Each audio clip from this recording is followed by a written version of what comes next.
Some works of art, they're more than just a song or a painting. They become something else, something bigger. They turn into these documents, these monuments, almost like mirrors that help a whole nation understand its own story. Bob Dylan's 17-minute epic, Murder Most Foul, is absolutely one of those. So we're going to unpack how this one song became a masterclass in American myth-making. Right from the jump, the song throws you headfirst into a national trauma, the assassination of President John F. Kennedy. These opening lines aren't just setting a scene. Dylan is tapping into a collective memory, a wound that for so many has never really healed. He's framing the whole thing in the language of historical catastrophe. Okay, so here's our game plan for this explainer. First, we'll look at how the song deals with national trauma. Then we'll dive into how it turns history into a kind of solemn ritual. After that, we'll get into the wild cascade of cultural memories, what I'm calling America's mixtape. From there, we'll connect these ideas to modern politics, and finally, we're going to ask the big one: who really gets to control the narrative? All right, first up, a nation's sacred wounds. So, when a country goes through something huge, something catastrophic, how does it even begin to process that? Well, it creates myths. And I don't mean myths like fairy tales or lies. I mean myth-making, as in forging these powerful shared stories that help us make sense of the senseless, building a story out of the ashes.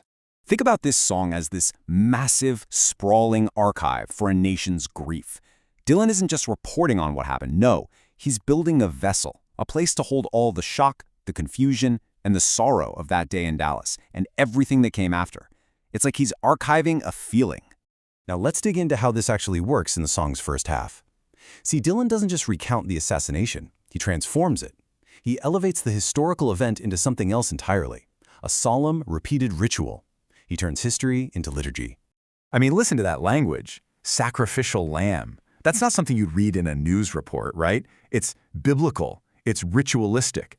And right away, it reframes Kennedy. He's not just a president who was murdered, he's a figure in some kind of sacred, almost fated sacrifice. But then, just as you're processing that sacred imagery, Dylan just yanks the rug out from under you. He hits you with the brutal, visceral reality, shot down like a dog.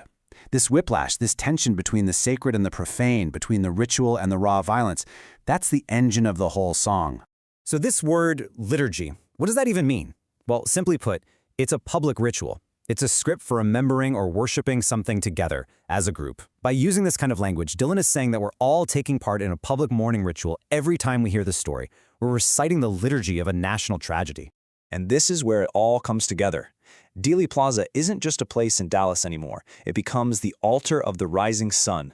The historical event is now fully a sacred rite, a foundational myth about innocence lost, all performed on this public altar for everyone to see. Then, about halfway through, the song does something incredible. It pivots. The story of the assassination just dissolves, and suddenly, we're listening to a long, hypnotic request list for some ghostly DJ. This isn't a detour. It's the song's other big idea about how a nation remembers. Not in one clean story, but through this chaotic mixtape of cultural fragments.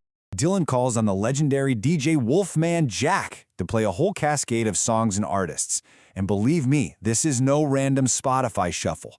This is the soundtrack to the American subconscious. Every name here, from the Beatles to Stevie Nicks, is like a key that unlocks a different room in our collective memory, each with its own vibe, its own history. So what Dylan's getting at here is something really profound. He's suggesting that a nation's true memory isn't just in the history books. It's encoded in the culture we all share. It's in the songs we know by heart, the movies we've all seen, the voices that live inside our heads. This is how we remember, together, even when we feel like we're falling apart. So this brings up a really interesting question. How does this whole process of myth-making, tapping into this feeling of loss and betrayal, how does that show up today?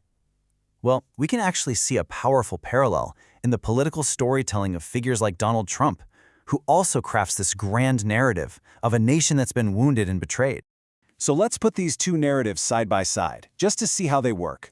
Dylan's song is mourning a lost innocence, that feeling that the soul of a nation been torn away. Trump's narrative, on the other hand, mourns a lost greatness, built around the slogan, "Make America Great Again." In the song, the betrayal is shadowy, coming from within. We've already got someone here to take your place. In Trump's narrative, that grievance is aimed outward, at a corrupt elite. and nostalgia is the key to both. But for Dylan, it's a form of mourning, a way to process loss. For Trump, it's harnessed as raw political energy, a call to action. So what we're seeing here is a political strategy that taps into the same kinds of old, historical wounds that Dylan is exploring. It takes that feeling of a lost, better past and repackages it for today, creating these powerful new stories of innocence and betrayal that really connect with a deep sense of grievance. And this all leads us to the biggest question of all, the real heart of the matter for the song and for our politics today. If a nation's identity is really built on these powerful stories, these myths, then the most important fight is over who gets to write them. Who owns the story? Dylan just puts it right out there, doesn't he? The song is swimming in conspiracy theories and this deep, deep skepticism about any official version of what happened. By telling us to go ask Oswald and Ruby, he's basically saying, hey, the truth, it's messy, it's buried, and maybe you can't ever really know it. And this is the ultimate takeaway. The song's true subject might not even be JFK.